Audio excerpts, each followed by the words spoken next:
यार आप लोग। मैं मनीष प्रजापति स्वागत करता हूँ आपके अपने YouTube चैनल दी ड्रीम बॉलर्स में। सो गाइस, आज हम मैथ्स टेक में एक अजीब सी चीज पढ़ने वाले हैं। तो मैं बता दूं, आज हम पढ़ेंगे कि एक कंपोजिट नंबर है या प्राइम नंबर है। ठीक है, तो इसके बाद मैं आपको एक बात बता देता हूँ। जब मैं क्या था, एक छोटी क्लास में था, तब मेरे टीचर से मैंने पूछा, सर एक भाज्य संख्या है या अभाज्य संख्या है? तो ये तो समझ में आ जाता था कि एक भाज्य संख्या नहीं है, ठीक है, लेकिन कभी ये समझ में नहीं आया कि एक अभाज्य संख्या क्यों नहीं है। फिर मैंने टीचर से पूछा, सर ये एक अभाज्य संख्या क्यों नहीं?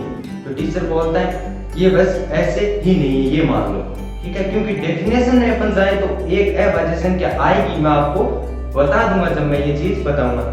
ठीक है गाइस, बिना किसी देरी के अपन वीडियो को स्टार्ट करते हैं। और स्टार्ट करने से पहले मैं आपको बता दूं, अगर आपने अभी तक चैनल को सब्सक्राइब नहीं किया है तो कर दो यार, और वीडियो को अंत तक देखना और पसंद आए तो लाइक भी करना।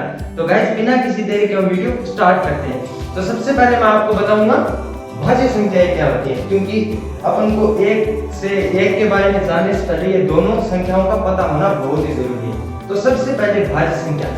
भाज्य संख्या से हमें समझ में आता है कि वो संख्या है जिसमें भाग जाता है, मतलब ठीक है। अब हम भाज्य संख्या की डेफिनेशन देखते हैं। भाज्य संख्या क्या बोलती है?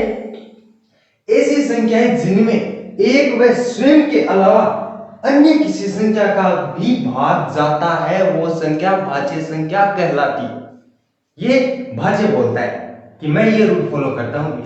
तो अब अपन देखते हैं। अब अपने जैसे विद एग्जांपल ये बोलता है कि मेरे पास 4 है, 6, 8 है, 9 है, 10 है, 12 है, 14 है, 15 है, 16 है, 18 है, ठीक है। इसके बाद अपन अब देखते हैं ये सच बोल रहा है या झूठ। ठीक है, अपन क्या करते हैं, 4 लेते हैं। 4 लेते हैं तो 4 में सबसे पहले ये बोलता है 1 का भाग। 4 में 1 का भाग देते हैं, ठीक है, जाता है 4 में 1 का भाग, ठीक है। फिर ये बोलता है मेरे में स्वयं का भाग दो। 4 में 4 का भाग देते हैं। ये स्वयं क्या बोलता है कि मेरे में स्वयं का भाग दो। 4 में 4 का जाता है, कोई प्रॉब्लम नहीं, ठीक है। अब ये बोलता है यहां जाके अन्य किसी संख्या का भी भाग जाता है, ये बोलता है, ठीक है। तो 4 में 2 का भाग जाता है यार, नॉर्मल सबको पता है। तो ठीक है, यहाँ पे क्या हुआ, 4 हमने मान लिया भाज्य संख्या है, ये अपना रूल फॉलो करता है, ठीक है, हम मान लेते हैं 4 भाज्य संख्या। इसी प्रकार हम 6 में देखते हैं। 6 में देखते, 6 में 1 का भाग बिल्कुल जाता है, कोई दिक्कत नहीं। इसमें तो यार 3 दो संख्याओं का और भी भाग जाता है, नहीं, इसमें तो कोई प्रॉब्लम नहीं आनी चाहिए। ये तो बोलता है सिर्फ 1 का जाना चाहिए, मुझे ज्यादा से मतलब नहीं, अन्य किसी 1 का जाना चाहिए, ठीक है। तो ये करते हैं ऐसे। इसके बाद हम 8 करते हैं।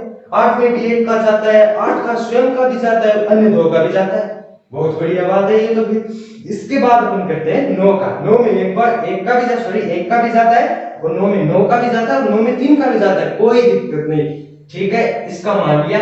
अब 1 की बात करते हैं। तो 1 में 1 का, सॉरी आपको यहाँ पे दिखाई नहीं दे रहा, मुझे लिख दूं मैं।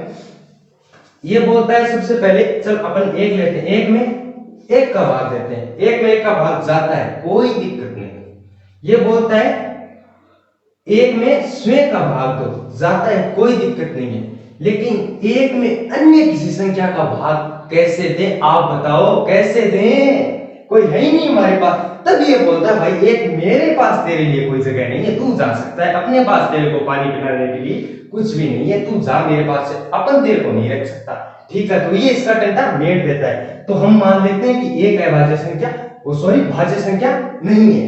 इसके बाद अपन चलते हैं अभाज्य, हमारे प्राइम नंबर के पास चलते हैं। ये क्या बोलता है 1 के बारे में? इसकी डेफिनेशन ये है, ये बोलता है कि ऐसी संख्याएं जिनमें एक व स्वयं के अलावा अन्य किसी संख्या का भाग नहीं जाता है, वो संख्याएं मैं लेता हूं। ये बोलता है जैसे मेरे पास है 2, 3, 5, 7, 11, 13, 17, 19, 23, 29, ये संख्या बोलता है मेरे पास है, ठीक है।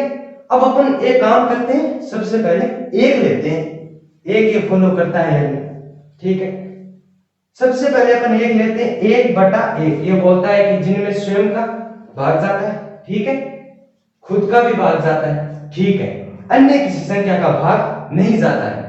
तो यार फिर तो ये पागल है क्या? ये बोलता है मैं ये भी बोलता है कि मैं वो सॉरी क्या है कि ये बोलता है एक अभाज्य संख्या नहीं है, मैं इसको नहीं रखता हूं। लेकिन ये यार रूल फॉलो कर रहा है, फिर क्यों नहीं रखता है ये बताइए जरा आप मुझको। कभी सोचा है आपने? रूल फॉलो कर रहा है यार, ये डेफिनेशन बोल रही है कि एक का भाग जाता है, एक का भाग इसमें जाता है, स्वयं का भाग जाता है, स्वयं अन्य किसी संख्या की हमें जरूरत नहीं है। तो फिर क्या हुआ? चलो इसको एक बार छोड़ देते हैं, ये बाद की बात है, अपन बाद में करेंगे। इसके अलावा अपन देखते हैं और संख्याओं का, क्या पता चीटिंग कर ले, रूल फॉलो ना करे। अपन देखते हैं दो में ये बोलता है एक का भाग बिल्कुल जाता है, कोई दिक्कत नहीं।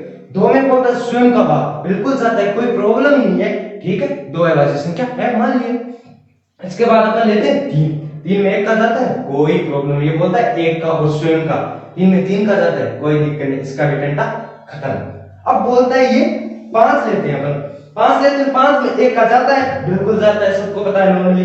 पांच में पांच का भी जाता है, सबको पता है नॉर्मली जाता है। इसके बाद अपन लेते हैं सात, पांच अभाज्य संख्या है, रूल फॉलो कर रही है। इसके बाद अपन लेते हैं सात, सात में एक का भाग जाता है बिल्कुल जाता है, कोई प्रॉब्लम नहीं है भैया में। सात में सात का जाता है बिल्कुल जाता है यार, कोई प्रॉब्लम ही नहीं आ रही है, ये तो नॉर्मल चीज है, ठीक है, ये भी अभाज्य हो गई। अब क्या है, 11 में एक का जाता है बिल्कुल जाता है, कोई प्रॉब्लम ही नहीं है हमें भैया, ठीक है, 11 में 11 का जाता है। चलो ये और रूल फॉलो कर रहा है, लेकिन ये रूल भी फॉलो कर रहा है, तो एक अभाज्य संख्या क्यों नहीं मानी जाती है भैया, बता मुझे। तू क्यों बोलता है कि मैं एक को पास नहीं रखूंगा यार? बेचारा एक तेरे सारे रूल फॉलो कर रहा है, जैसे तू डेफिनेशन दे रहा है उसके साथ, लेकिन एक फैक्ट और है, इसका एक रूल होता है अभाज्य संख्या का। क्या रूल होता है? कि ये बोलता है कि मेरी जो संख्याएं हैं उनके जो फैक्टर हैं वो कभी सेम नहीं होने चाहिए। तो ये चीज जो मैंने लिखी है, इसने देखिए जरा, ये इंटरेस्ट चीज है, ये चीज देखिए आप, ये बहुत इंटरेस्ट चीज है। अब मैं लिखता हूं एक इंटू एक, एक इंटू दो, एक इंटू तीन, एक इंटू पांच, एक इंटू सात, एक इंटू 11, ठीक है। अब अपन ने दो ले लिया, दो, ये वो रूल बोलता है कि सेम नहीं होना चाहिए फैक्टर, फैक्टर सेम नहीं है इसके, इसके भी सेम नहीं है, इसके भी सेम नहीं है, इसके भी सेम नहीं है, इसके भी सेम नहीं है। लेकिन भैया एक के जो फैक्टर है ना वो सेम है, देखिए आप, यहां पे आके अटक जाती है गाड़ी एक की, तब ये बोलता है कि एक, ये देख मेरा ये रूल तू नहीं मान रहा, मेरे ये जो बच्चे हैं ना ये मेरा ये रूल मान रहे हैं, तू नहीं मान रहा, तो मैं कैसे दूं तेरे को पानी, कैसे रखूं अपने पास? तब ये बोलता है कि तू जा, मेरे पास तेरे लिए कुछ नहीं है बेटा। तब बोलता है एक, ठीक है यार, भाज्य नहीं निकाल दिया, अभाज्य नहीं निकाल दिया, मैं चला जाता हूं। तब जाके हमें पता लगता है कि एक नहीं तो भाज्य संख्या है और नहीं अभाज्य संख्या है। ये जो रूल है ये बहुत ही कम लोगों को पता होता है। सो गाइस आज के मैथ फैक्ट में इतना ही, मिलते हैं अपन नेक्स्ट वीडियो में, तब तक के लिए बाय बाय, टेक केयर।